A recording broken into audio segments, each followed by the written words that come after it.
Here we are again, huh? Looking what?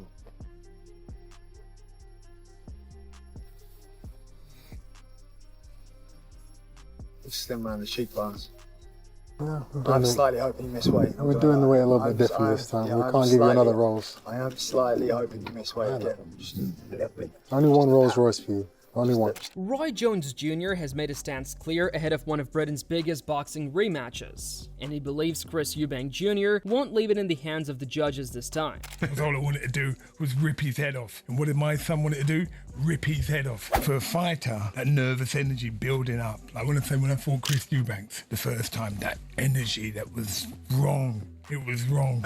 All I wanted to do was rip his head off. And what did my son want to do? Rip his head off. So we went in there with a different outlook on the first fight. Both of us, we both went in there just throwing punches from South Africa, Germany, all over the place. No control. Was hatred too strong? Yeah, I mean, you hated the man, didn't you? Yeah, because that was through my stupidity. I did not like the man. I saw this black guy, I mean, who was choppers, monocles, cane. He's a sharp dresser. You thought he was condescending as well, didn't you? Yeah, I thought the way that he just looked down at his nose at us, and that was it. He just turned his back on me, and that was it. I just wanted to jump on him. You still dislike him? No, how can I say? I thank Chris, mate. I thank God for putting him in my life. Without Chris, mate, this would not be happening. These would not be multi-millionaires if it wasn't for me and Chris. I mean, so we are blessed. Yeah. For our kids to have this lifestyle now. Jones knows Eubank better than most. Their time together saw Eubank claim strong wins over Marcus Morrison and Liam Williams before he later suffered that shock knockout defeat to Liam Smith in 2022.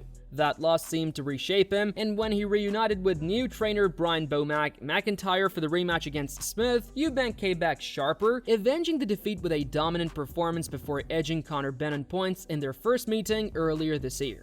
Now, with their rivalry renewed, Jones believes the key difference will come from the same thing that's always defined Eubank: his stamina.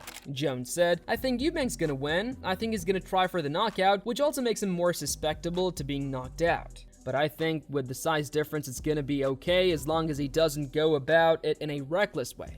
The stakes couldn't be higher for Eubank. Another victory could push him toward huge opportunities against names like Terence Crawford or even Saul Canelo Alvarez, ambitions he's never been shy about mentioning. But to get there, he first needs to deal with Benn once and for all. Among those who've seen both men up close, former British light middleweight champion Troy Williamson is one of the most unique perspectives. Having sparred with both fighters in the build-up, Williamson has felt their power firsthand. He admitted that it's hard to pick a winner, though he's confident fans are in for another explosive clash. I think we'll be going straight into round 13.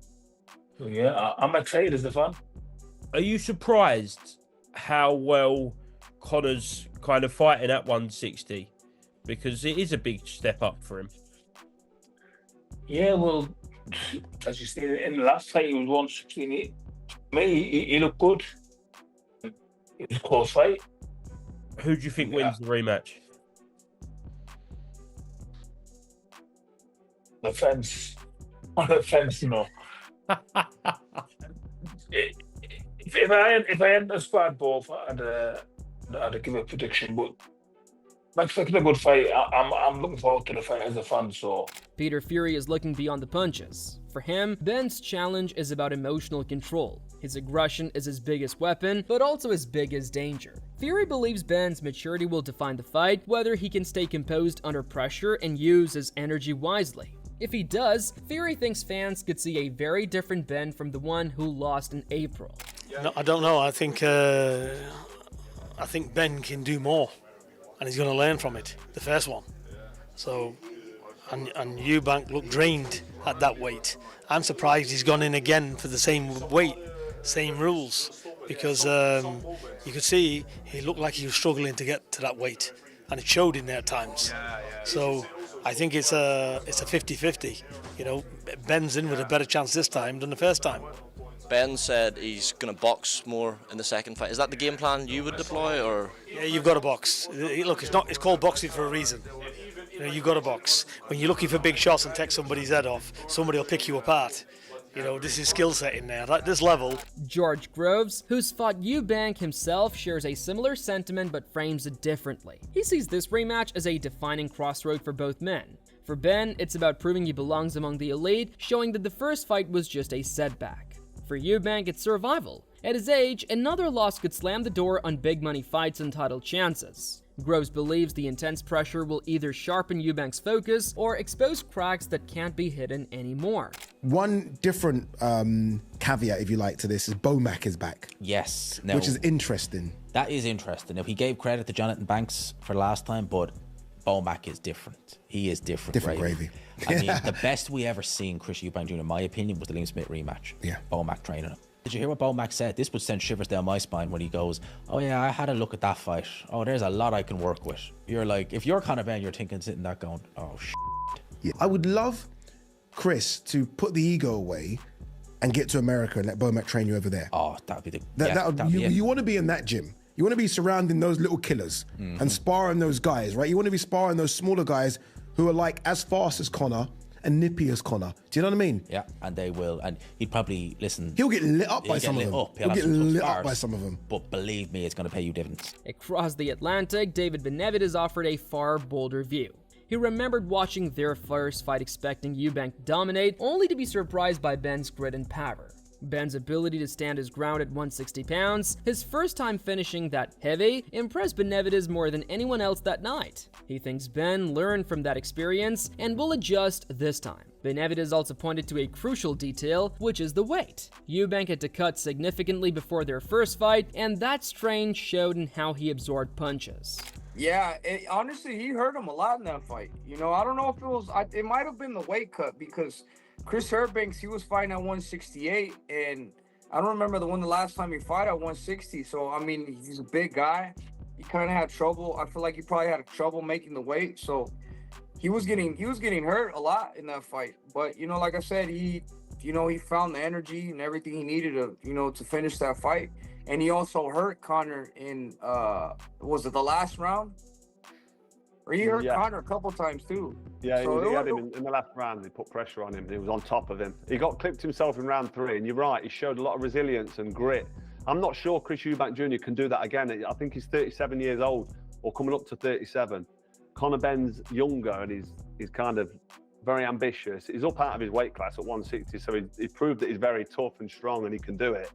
But remember when Chris Eubank Jr. got battered by Liam Smith? He was weight cut for that. He came down in weight. So if he's having to cut weight again at 160, he's getting older. He's had that war there with Conor Benn. Conor Benn's going to grow from that first fight because he didn't get beat up. He was in a good fight, a good learning fight. When you're young, you can take them fights. But when you're older, you can't really take them. So I think Conor Benn, for me, is the favourite. You've picked Conor Benn there. And I'm slightly edging towards Conor Benn myself. But it will be a good fight. I'm looking forward to it. Yeah, no, it's definitely going to be a good fight. And like I said, even if hopefully it's like the first fight, honestly, because I haven't seen a war like that in a long time. So it's definitely a great fight. So we're all going to be definitely in for a treat next weekend. Tim Bradley has been paying close attention to Benn's evolution. The former world champion believes Benn has developed significantly since April. He doesn't see the first fight as Benn being outclassed, just emotionally overwhelmed. Bradley thinks Benn's aggression, when controlled, can be lethal, and that a calmer, smarter version of him might even stop Eubank this time. Yeah, I know that rematch is coming up soon, and Chris Eubank Jr. Yeah, shoot, look, Conor Benn can knock him out. Conor Benn can knock him out in the rematch. Oh yeah, couple things he gotta do though. You know, boxing one-on-one, man, when you're fighting a taller guy, you never want to step back in straight lines. You want to exit the sides. He stepped back in straight lines. He allowed Eubank to extend with those long arms, so he's getting caught on the end of his shots a lot of the times. Another thing, early on, got too reckless. You got to be more reserved, my man. Act like you've been there before. You got to control those emotions, all right? A lot of swinging, a lot of wild swinging, a lot of energy wasted early that you could have had on the back end and you could have finished stronger.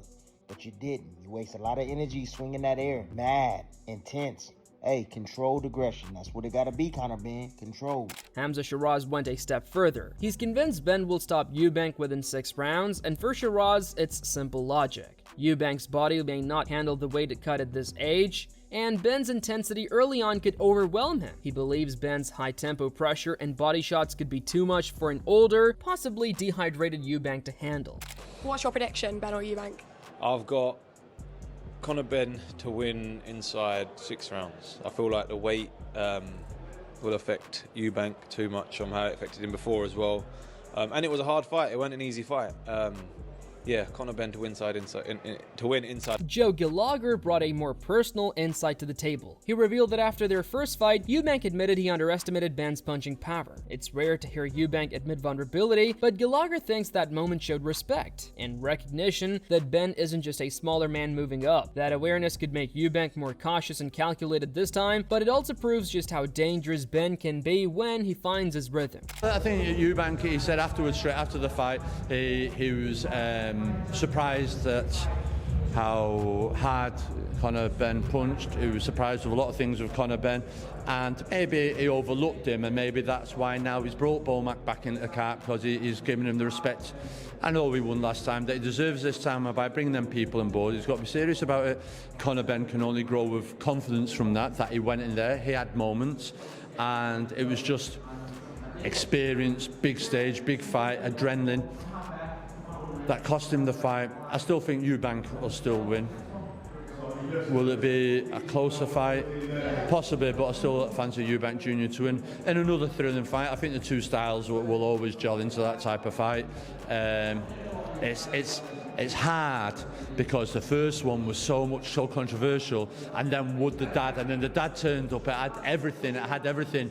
So the story now, we've had Eggate, we've had the dad turning up, it's like, well, this is the rematch, and here we go. It's just, I wouldn't say it's, yeah, it is a little bit of a harder sell, do you know what I mean, for the general public, but they've seen it, but it's still a good fight to watch.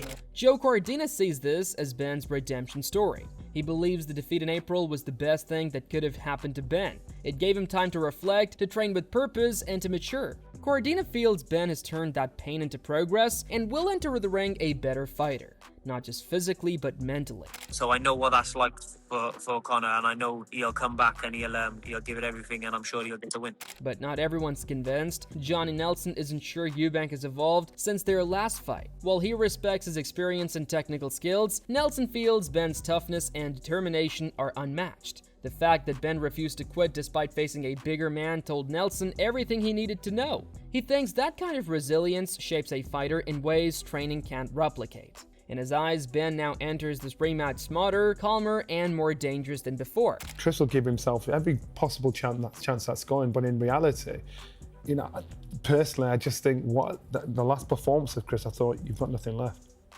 There's no more improvement on what I'm seeing there. And I know there was a weight issue and all the build up to it. I thought there's no more improvement there. Does that mean you think do you think Conor Benn will be better in the second fight? Yes. Does that mean that you think that by him being better and there's no more left from Chris Eubank, that Conor Benn's able to bridge the gap and get an outcome in his second fight? Without a doubt. You do? He couldn't have done any more. If he could have knocked out Conor in that fight, he would have done. He just couldn't get rid of him. And Conor stuck it. So regardless of him being surprised that Conor stuck it out a lot more. Someone who knows Eubank better than most, Ronnie Davies, added an interesting behind-the-scenes detail. He admitted that the build-up to the first fight was far from ideal. Distractions, logistical hiccups, and inconsistencies in training all threw Eubank off rhythm. This time, Davis says it's been completely different. The camp has been smoother, the focus sharper, and the environment far more stable. He expects fans to see a more measured and precise version of Eubank this weekend. This time, I know there's a few issues last time, which I can't talk about, is he? But this time, Z, when we talk English before, sorry mate. This time they'll do it right, and you'll see a different Eubank, and I think he'll finally make an easier job. But then again, you don't know with Benn. He's a very determined young kid, very fit, very powerful, and he's young, and he'll fight his heart out. So I'm expecting a good fight. I still think Eubanks will be stopping. Dave Ellen raised concerns that many have echoed: the weight cut. Having been through similar struggles himself, Ellen knows how brutal those final few pounds can be, especially for a fighter in his mid-30s. He worries Eubank may start strong but fade late when fatigue kicks in, and if that happens, Benn's conditioning and pressure could swing the fight in his favor. For Ellen, Benn's game plan should be simple: push the pace and never let Eubank settle. If I had to put my neck on the line, which is what this video is about, at this stage, I'm going to go for a Conor Benn win. My old man will definitely disagree. My old man will say Eubank is still going to be too big. It's still going to be too good. I just think a combination of Eubank having to make the weight again, because I think he struggles no matter what anyone says. He definitely struggles to make middleweight. The rehydration clause, maybe it's not big as an issue as people say it is. It still is an issue. And that coincided with he's not getting any younger, and that was a really hard fight, along with the fact that that will probably do Conor Benn some good. Bit more experience, he's been there now, he knows he can bother Eubank, he knows he can hurt him. I want to go for a Conor Benn win. Frank Smith took a different angle, focusing on Eubank's knack for attracting drama. From press conferences, spats to mind games, chaos seems to follow him everywhere, but Smith thinks it's all part of the plan. He believes Eubank uses the attention to fuel himself, thriving on the intensity of fight week. The spotlight doesn't distract him, it energizes him. To Smith, it's calculated, a psychological tactic that keeps him locked in and unpredictable. Eubank Jr, of course, is going to be fight week drama. You know, of course there's going to be drama. He's the king of drama. He's the chief victim officer, I'll call him. Chief victim officer. No, but he's a victim, isn't he? Everyone's done him dirty in life, you know, and it's at some point in life you have to look at yourself rather than blame everyone else. You know, Chris is very good at blaming everyone else. Oh, this promoter, that promoter, this, that, the other. Like, well, sometimes look in the mirror, because we've had great relationships with fighters for 15 years. We've promoted the biggest British name and one of the biggest global names of the sport since his debut all the way through, you know. Like, sometimes you have to go, actually, is it me? Am I the problem? He's been through about 7 different promoters and seems to have fallen out with every one of them. So when I say chief victim officer, I mean everything is always, oh, poor me. Fight week, he loves drama, that's what he does. But he's great at it. It's part of the game, isn't it? He's a showman.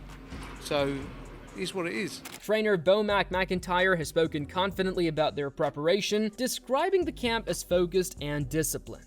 According to him, Eubank has ticked every box, from sparring to conditioning, and looks mentally ready to execute. There's no talk of excuses, no gimmicks, just a fighter ready to prove he still belongs among the elite. If Benn wants to flip the script, Bomac says he'll have to bring something truly different. Jamie Moore also touched on a crucial physical aspect: age. He reminded everyone that while Eubank looks sharp, he's no longer in his prime. Because age doesn't just affect reaction time, it makes the grind of training camps and weight cuts far more taxing. Moore believes that could be one of the deciding factors. If Benn keeps up his pace and forces exchanges in the later rounds, Eubank's body might struggle to keep up. The big point for me, Eubank's age, miles on the clock, making weight. There's a lot of questions there in the context of, but I'm talking from experience here now. When you get to that stage of your career, I actually never got to that stage in terms of that level where Eubank's been, but I mean like miles on the clock. When you go to the well, and you go to the well, there's a point where you go, fuck, there's no water here, and at some point Eubank's going to get there. And I feel like towards the end of that fight last time, he was running on empty. And in all honesty, Conor Benn really started to go through the gears at the end. And fair play, Eubank clung on and he did enough and he won the fight fair and square. But at some point, where's he going to go? I'm going to the well, and the making weight and the rehydration clause and the relentlessness of Benn, will that get into play? Because he might get to round 4 and 5 and it starts getting tough and he goes, what the fuck am I doing here again under these circumstances? And also you got to take into account Conor, he's younger, he's got more growth in terms of learning lessons, so he's probably improved from the first fight. So then you've got to be thinking, if he has improved, that's probably enough. If you sort of get the balance right of Conor's improved from the first fight and learned the lessons, and as it took a lot out of Eubank, then for me it brings it back to level playing field again. So it remains to be seen, but it's a hell of a fight. Amir Khan added a psychological layer to the discussion. He leans slightly toward Eubank because of the mental edge that comes with having already beaten Benn once. That kind of confidence can make a massive difference in tense moments. Still, Con has seen a lot of growth in Benn, both mentally and physically, since that loss. Going 12 rounds with a bigger opponent gave Benn a belief, and that belief can be dangerous. Yet Con still feels Eubank's composure under fire could ultimately decide it. I think Conor will do a little bit more because he knows he had a little bit more left in the tank from the last fight, that he could have done more, but he was just holding back a little bit. So I think it'll be a closer fight than the first one, but I think Eubank will still take that fight. Maybe just take the win, because Eubank will have the confidence that he's beaten once before. He's bigger than him physically. And finally, yeah, I think experience. Yeah, I mean, and because he's the favorite going into fight, people are always going to be. I think one thing about Eubank is that I think he's won a lot of fans over lately. A lot of people give him a hard time. He's a nice guy, man. He's not a bad guy. And I think he's won a lot of fans over, so yeah, respect to him there. When you put all these voices together, one thing becomes clear. This rematch is about much more than revenge or bragging rights. It's a clash of eras, personalities, and philosophies. Eubank represents experience, control, and resilience. Benn embodies hunger, growth, and raw determination. One man is fighting to protect his legacy, the other is fighting to create his own. Every expert sees a different path, every angle reveals a different truth. What unites them all is the sense that this fight will be decisive, not just for Eubank and Benn, but for what their rivalry means in British boxing history. Whether it ends in a knockout, a redemption, or another controversy, this weekend will define who truly carries the torch from their father's legacy and who gets left behind when the lights go out.